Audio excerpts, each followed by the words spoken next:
A veces pensamos en los médicos como enemigos de la fe, lo cual será cierto solo en la medida en que lo permitas. Dios también es Señor sobre la medicina, usando a los médicos para hacer su voluntad, consciente o inconscientemente, en su propósito divino.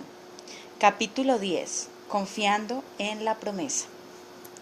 Durante todo el día, Sulamit Morske observaba a los niños crecer, pues era maestra de preescolar. Amaba su trabajo, pero le resultaba doloroso porque anhelaba tener sus propios hijos. Su esposo, un joven abogado, acababa de comenzar su práctica cerca de Frankfurt y los fines de semana servía en su iglesia como líder de alabanza. Era un hombre honesto y respetado, y ella deseaba complacerlo más que a cualquier otra persona. Ambos se sentían llamados a ser padres cristianos para educar a sus hijos en el temor del Señor, pero después de 5 años tratando de tener un hijo, ella supo que algo andaba mal. Sulamit comenzó a culparse, pues su incapacidad para concebir la hacía sentir una mujer inferior. En lo profundo de su corazón sentía que su esposo sería más feliz si hubiera escogido otra pareja. Cada mujer que ella conocía le parecía una mejor candidata. Día a día se repetía un drama doloroso en el preescolar cuando las madres iban a recoger a sus hijos. Siempre que un niño gritaba el nombre de su mamá y corría hacia la puerta donde le recibía un gran abrazo, Sulamit no podía ni mirar, temiendo nunca escuchar ese llamado de la boca de sus propios hijos ni experimentar una verdadera maternidad. Aquel dolor la amonestaba tanto que apenas podía soportar la mirada de las madres a quienes servía. Se sentía inferior e indigna de su afecto. En su desesperación, ella y su esposo visitaron a su médico de cabecera y luego de muchas consultas sin éxito alguno, los remitió a un centro especializado para las parejas que no pueden concebir.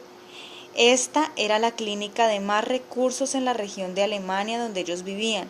A diario empleaban las más modernas técnicas reproductivas y el conocimiento combinado de todos los especialistas que pudieran ayudarles se encontraba disponible por un precio, y el precio era alto.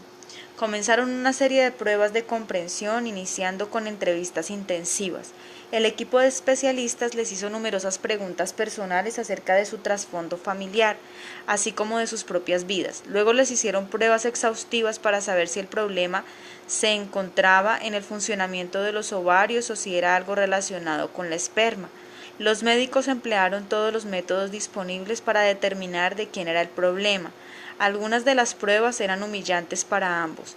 A veces se sentían como ratas de laboratorio y al regresar a casa la tristeza les embargaba. No estaba bien investigar un don de Dios con métodos tan molestos, sin embargo no conocían otra solución. En ese tiempo habíamos planificado una conferencia de fuego de Cristo para todas las naciones en Böblingen, Alemania, y su iglesia cooperó con nuestro ministerio en los preparativos. Me sentía tan emocionado, pues era en 1999 cuando celebrábamos 25 años de esfuerzos evangelísticos organizados. Nuestros amigos del área de Böblingen se encontraban entre los primeros que me habían apoyado al iniciar el ministerio. Ahora podía celebrar aquella duradera asociación trayendo a su ciudad esta conferencia por el 25 aniversario. Como en todas estas conferencias, mi objetivo consiste en inspirar a cada cristiano hacia su llamado como testigo de Jesucristo. No solamente predico, sino también invito a otros predicadores que considero que pueden aceptar el reto en este sentido. En la noche final, el evangelista Steve Hill predicó un sermón que dio en el blanco, poniendo fin a una maravillosa conferencia de talleres y seminarios. Entre las personas que asistían aquella noche se encontraban Sulamit y su esposo, quienes se sintieron profundamente tocados por Dios. En sus corazones hicieron nuevos compromisos para testificar de Jesucristo, predicando el Evangelio a todas las personas que el Señor les pusiera en el camino al regresar a casa luego de sus actividades diarias. Llegué al púlpito para cerrar la reunión con una oración. Pedí a todos que inclinaran sus rostros y comencé a pedirle a Dios que llenara con su poder y bendición las vidas de los presentes. Comencé a presentar en oración el próximo año de campañas. Nuestro comité de planificación lo había llamado la cosecha del milenio y confiaba en que durante el año 2000 Dios haría grandes cosas por medio de nosotros, con cifras récord de almas libradas del infierno para ser registradas en el cielo. Todos estos pensamientos salían de mi ser en medio de la oración como una fuente de agua fresca. Mientras oraba en el púlpito, Sulamit fue invadida por un sentimiento de desesperación. No existía nada más importante para ella como ganadora de almas que guiar el crecimiento de su propio hijo dedicándolo a Dios desde su vientre. Entonces comenzó a suplicarle a Dios: amado Señor, por favor, háblale a Reinhard acerca de nuestra necesidad, permítele decir algo sobre nuestro deseo de tener un bebé. En el púlpito de pronto me detuve. De manera abrupta, el Espíritu tocaba a la puerta de mi corazón. El director de mi ministerio, Peter Vandenberg, y otros que se encontraban conmigo en la plataforma aún recuerdan aquel momento. Siento que no debo continuar, dije, hasta no haber orado por los enfermos. Ahora voy a orar por los que estén enfermos antes de salir de este lugar. Cuando comencé a orar, el Espíritu Santo puso estas palabras en mi mente y mi corazón, y las dije en voz alta. Alguien en este lugar posee un intenso deseo de tener un hijo. Cuenta 9 meses a partir de este día y lo tendrás. Lo sentía de manera tan poderosa que lo dije una vez más. Cuenta 9 meses a partir de este día y tendrás a tu hijo. Mientras tanto, Sulamit apenas podía contenerse. ¿Serían para mí esas palabras, Señor? Terminó la reunión sin que hubiera escuchado nada, confirmando que realmente había escuchado de parte de Dios aquella maravillosa promesa del nacimiento de un hijo. Los delegados salieron del salón para regresar a sus hogares. Aquella noche, Sulamit le habló a su esposo del asunto mientras éste conducía el auto.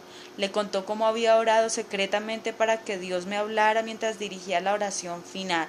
Su fe se había elevado de tal manera que me detuve para decir lo que el Espíritu me estaba hablando.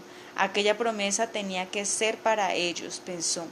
Su esposo se esforzó para creer que Dios había interrumpido aquel gran evento para darles un mensaje, pero lo que no podía negar era que yo había pronunciado aquellas maravillosas palabras.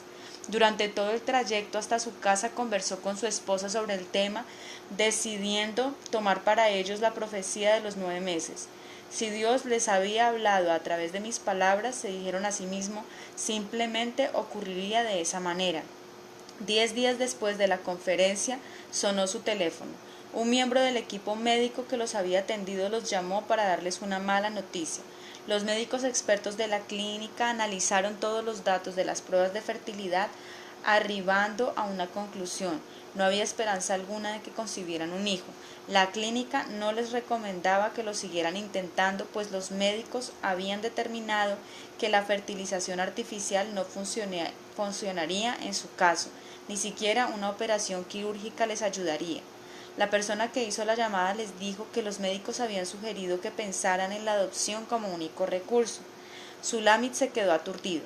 Todas sus esperanzas se habían elevado con las palabras que escuchó en la conferencia, pero ahora se le vinieron abajo, estrellándose como una copa de cristal. El Señor le había dicho que contara 9 meses, mientras que los médicos le decían que no contara con ninguna posibilidad.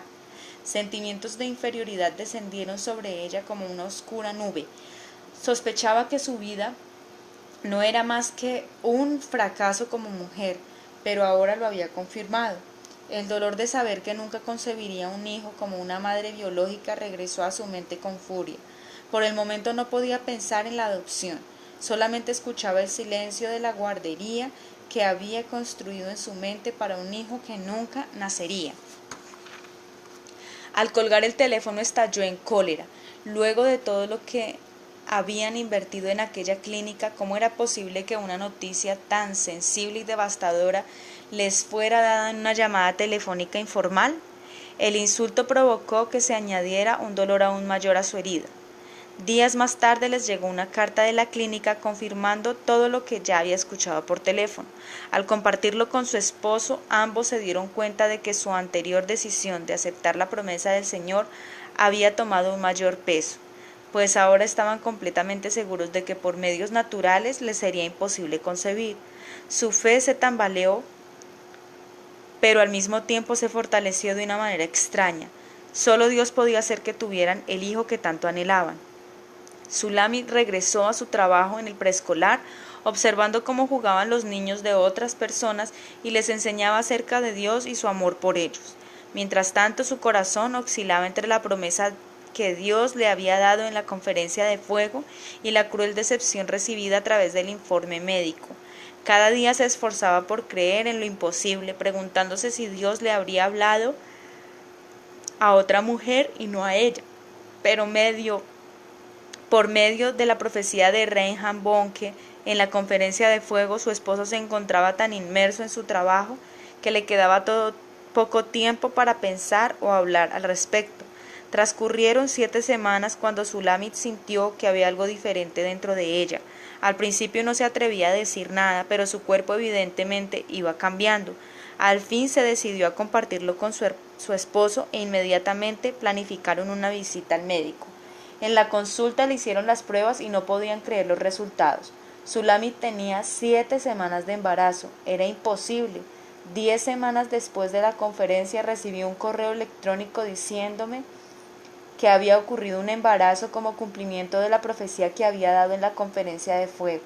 A la mamá y al bebé le hicieron pruebas, dando como resultado que ambos estaban saludables. El parto se produjo el 23 de febrero del año 2000, exactamente 9 meses después del día en que Dios lo había declarado. Hoy la familia Morske tiene 2 hijos saludables a los cuales educan en el temor del Señor.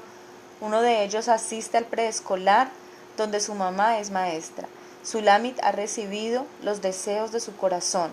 Por medio del mismo espíritu que habló a mi corazón en Böblingen aquella noche, te digo que Dios tiene planes maravillosos para ti. Cuenta con ello. Amén.